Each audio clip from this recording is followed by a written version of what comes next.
Discourse 6, October 20th, 1932. St. Germain. Invocation. Thou mighty, infinite presence, creator of all that is, always majestic in thy conquering presence, we give power only to thee. We forever withdraw all power we've ever given to outer things, and stand serene in thy majestic presence, love, wisdom, and power. Knowing that I am here, and I am there, and I am everywhere, then I am serene in thy mystic presence, manifesting thy love, wisdom, power, and judgment, that I have thy foresight and see far beyond human possibilities. I give praise and thanks that I, now and forever, acknowledge and accept only thy mighty, victorious presence in all things, in my life, my world, my mind, and my body. I give praise that I have placed above each form thy magic circle, invincible, impenetrable to anything unlike thee. I stand guard over my life, body, mind, world, and affair, that nothing manifest unlike thee. We thank thee. The Discourse. Keep reminding the outer activity, the outer consciousness, that when I say, I am, using the infinite God power. When I say I am, I have set this power into motion to successfully accomplish whatever the idea is which has been held in consciousness. Sincere students should not forget this for a single hour until the truth becomes so fixed in the outer activity that it automatically acts. Therefore, you will see how perfectly ridiculous it is to say, I am sick, I am financially embarrassed, or that there seems to be a lack of anything. I tell you that you cannot possibly be affected if you will hold fast to this idea, then use it. When you seem to have a cold, you do not need to be told to use a handkerchief. Then why do you need to be reminded that the outer activity is but one power by which to move itself about, and that is the I Am presence, God in you? The unfortunate thing about sincere students is that they will not meditate often enough upon this truth for its marvelous presence to come into activity. Know that I am the majestic, victorious presence filling all official places, and know it with certainty in your mind. If any of the students will sincerely take hold and use this, such a one will be blessed for doing so. Guard yourself in the outer contact constantly, that you do not unknowingly accept the appearance of things or the fear of the so-called financiers. God governs your world, your home, your business, and that is all with which you are concerned. Do not ever fear that you are running amok with your imagination when you sense and feel the nearness of the full manifestation of the mighty, individualized presence. Rejoice. Believe in the mighty presence as hold in its embrace everything in this world that you can desire or use. You are not dependent on the other things. With the joys entering into this mighty power and presence which contains all, do you not see how you would be provided for if everything were cut loose? I want you to feel, joyously accept, and with all your being know that the power of precipitation is no myth. It is real. Those who enter into this feeling deep enough will have the precipitation of anything they want. Children have been chastised for seeing angelic beings and for manifesting an inner perception. It is the parent of that child who should be chastised, and well at that, for daring to interfere with the God-given freedom of that child. If grown-ups would live more in the conscious imagining and acceptance of these mighty and great presences, of whose very existence most of humanity doubts, they would feel their presence and uplifting, sustaining intelligence. My beloved ones, if suddenly we find ourselves needing courage or strength, I am there surging forth, supplying this instantly. If I need harmony in my mind or body, then I am there, supplying it instantly, and I do not need to wait. Do not give a thought to the world or individuals who do not understand these things. Go right on rejoicing in the visible, active presence precipitated into your life and use on whatever you wish. Our outer common sense, so-called, must tell us that unless we expect, accept, and rejoice in the presence of a thing we want, how in the name of God can we expect to have it? The poor, insignificant outer self struts itself about saying, I am too important to give attention to these childlike fairy stories. Well, let me say to you that one day the individuals who say this will only be too glad to listen to those fairy stories and fill their minds with those ideas that they may come forth. In every instance in the outer contact of the world of business, whenever there is a negative condition that seems to touch your world in any way, instantly take your firm stand. I am the precipitation and visible presence of whatever I desire, and no man can interfere with it. This is a mighty truth. When I speak of precipitation in this manner, I do not only mean through the invisible, but through any channel, for all is a precipitation. It is only a little different in activity. When I recognize who I am, then I have entered into the great silence, wherein is God's greatest activity. This recognition should bring great revelation to the individual if he holds to it with joyous acceptance. In your outer experience, the use of any activity develops your strength to greater and greater efficiency, does it not? If one can apply this in the outer activity, do you not see how much more important it is in the inner activity? The more you put it into use, the greater the power you put into it. No, you can do it with the inner spiritual things far greater and quicker than in the outer things, for with spirit the power acts instantly. There is no waiting when the I Am acts. The fact that you give credence to development of the muscular system by use should make you realize that the same effort given to the exercise and recognition of the inner power would naturally produce far greater results.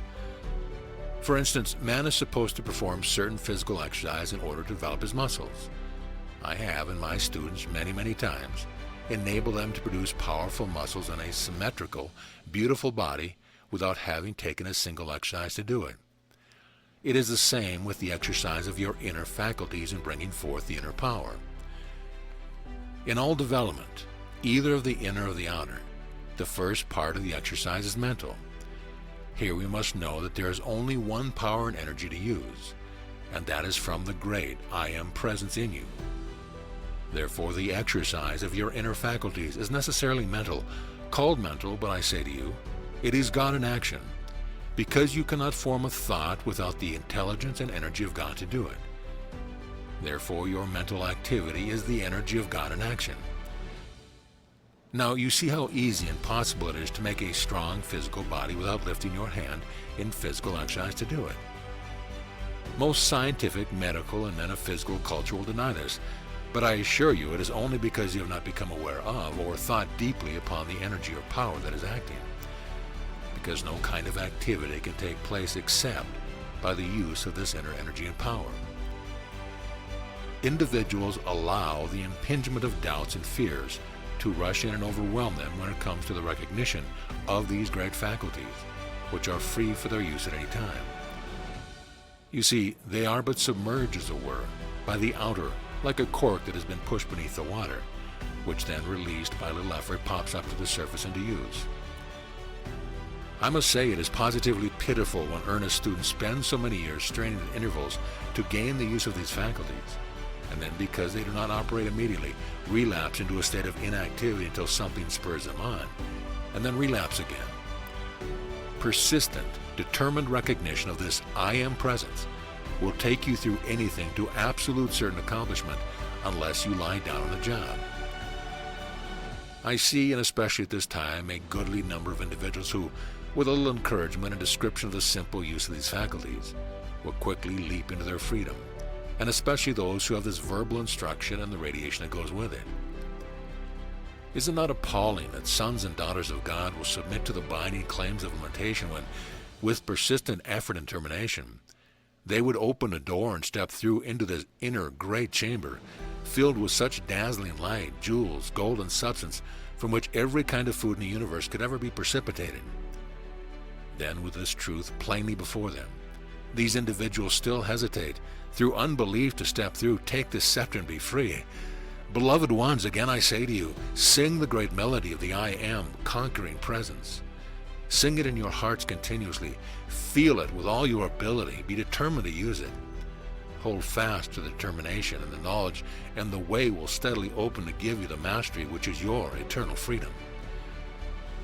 Just keep joyously knowing that you are through the veil now. Whatever mastery the individual has gained over himself, his affairs of the world, is always and should be a sacred chamber, an inner sanctuary upon which no other inquiring individual may intrude.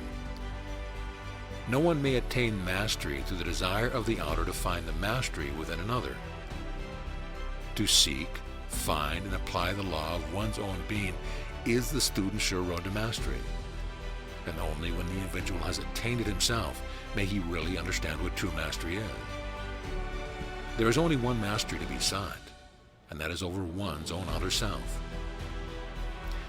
One might walk beside a master for years and not discover it until his own inner faculties reveal the fact. One might live in the same house with a master for years and not know it until some crisis arose to be handled, and thus the real power be revealed. For a master to discuss or disclose to his own attainment of mastery would be to dissipate his own forces, and may not be done at any time. If a student be fortunate enough to have a beautiful experience and then discuss it with others, there is usually so much doubt poured at him that he can soon begin to doubt himself. It is really funny how convincing someone else's argument can be. If a student will listen to the argument of someone else, why not be at least as fair to his own God self and listen to its power and good as expressed through the inner experience? The moment doubt begins to enter, more doubt rushes in. The same with the I am. If you put your attention upon it, it rushes forth more and more. Where the conscious attention is fixed, there the energy pours. Dear ones, do you not see, when you want something revealed or to be inspired in some way, do you not see, I am that? The moment you say, I am, you set in motion this power that is inherent within it, all these faculties. It is all substance and must take on whatsoever form the attention of the mind is fixed upon. The I am is the fathomless mind of God. In reaching for understanding, the average student is but contacting the recurring memory of that which has been, instead of going into the heart of God and bringing forth that which never has been. Individuals and students many times do not and will not realize that there have been many civilizations of vast attainments which are entirely unknown to the outer world today. Atlantis, Lemuria, or the land of Mu, as credited by a few today, are but fragments of the great civilizations that have been. To do unusual things, the students who wish to do this take the determined stand. I am the heart of God, and I now bring forth ideas and accomplishments which have never been brought forth before. Consider only the I am, that which I wish to bring forth. The I am presence is the heart of God. You are immediately in the great silence. The moment you say I am, if you recognize that you are the I am, then whatever you declare is manifest that moment. To believe is to have faith a thing is true. There is an interlocking of belief and faith. In the beginning, a thing is a belief, and if held to, it becomes faith. If you do not believe a thing is true, you cannot bring it into manifestation. If you do not believe I am a thing, how can it act for you? The old saying, there is nothing good or bad, but thinking makes it so, is an absolute truth. When you know that God's energy comes forth into the individual absolutely pure and perfect, then you must realize that it is the individual who requalifies that energy and imposes his own impure quality upon it. This pure God energy is protected forth by the conscious effort of the individual, and he must impose some kind of quality upon it, for that is his privilege as a creator. Everyone is constantly qualifying this energy, which is pouring forth continually. Each one is continually pouring his color into it, through his own consciousness. Every activity of the outer that qualifies carries with it the inherent faculty of sound and color. No activity of any kind can take place which is not sound and color inherent with it. God's perfection naturally has no discoloration within it.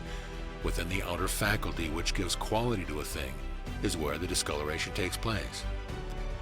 Every student must take the responsibility of his own activity in qualifying the energy he sends forth. The mind cannot act upon anything that is not intelligent inherent within it. Do not allow yourself in the human sense to consider the element of time in anything you do, but enter into a thing joyously, and stick to it until it does manifest. Be like a blowtorch. If you will hold steady on the mighty God presence as the actor doing the thing, you will enter into the fullness and perfection of everything ready for your use now. All permanent accomplishments must be the self-conscious effort of the individual. Question: what is sympathy? Answer: it is but agreement with imperfection. Whatever you do, be adamant before human sympathy. Watch that you do not allow yourself to be dragged down into quicksand when you can use wings to lift yourself above its destruction. Judge not, but keep joyously entering into the I Am presence, and all things will manifest perfectly. For any imperfect condition, especially old age, use I am the perfection of that individual. No matter what is said in the outer world, you must be unaffected by it, for you are coming to this perfection and you must bring it about consciously. If you do not watch, you can let in an expression in a moment that can follow you for years if you do not erase it. When you are consciously using the great law, know that the active power of God's thought knows its direction, goes and performs perfectly. Consciously charge the I Am intelligence to use whatever is necessary. Say, I am intelligence. Qualify this with whatever is required. For healing, I had one student who was so qualified the electronic circle about him with the power of healing that he was called the healing shadow. Of course, it was not the shadow that healed, but the moment people contacted this electronic circle, they were healed instantly. Question: understanding God as love, why did God individualize himself? Answer: in order to have something to love. Question: why were the rays divided? Answer: in order to express love. Love is the active principle of God. When you are loving, you are enfolding what you are loving in that robe of God, that radiant presence and activity. Never condemn. Try always to understand whenever there seems to be a wrong sex activity, and lift the consciousness of the individual by focusing the attention upon a high ideal of some kind in order to control the thought, so the sex activity can come under conscious control of the individual through the use of his own will. The proper, clean use of the sex is for the expansion and expression of love in the procreation of a form, that the incoming soul may have a harmonious and loving disposition and temperament. The thought and feeling of the parents are the influencing, molding activity. The nature of the life principle of the individual is to love. Benediction. Infinite God of love, we give thanks for thy gracious outpouring today, for thy mighty radiance filling all things everywhere. We give praise and thanks that we have entered into thy world where everything is so fair, where thy radiance, creative with every thought, brings into perfection all things held within our thought. Notes: raising the body. Nada raised her body 2,700 years ago. In the case of three raising the body at one time, they might ascend at the same moment or within a few weeks or months. Controlling an animal. Use I am here and I am there, and I command silence there. Also look the animal in the eye and know that the love of God controls it. The difference between divine compassion and human sympathy is as great as that between light and darkness. Divine compassion holds the student's attention anchored to the mighty I Am presence, calling it forth to produce perfection. Human sympathy is a rushing forth of energy qualified by a feeling of imperfection, and but intensifies the imperfection already manifesting.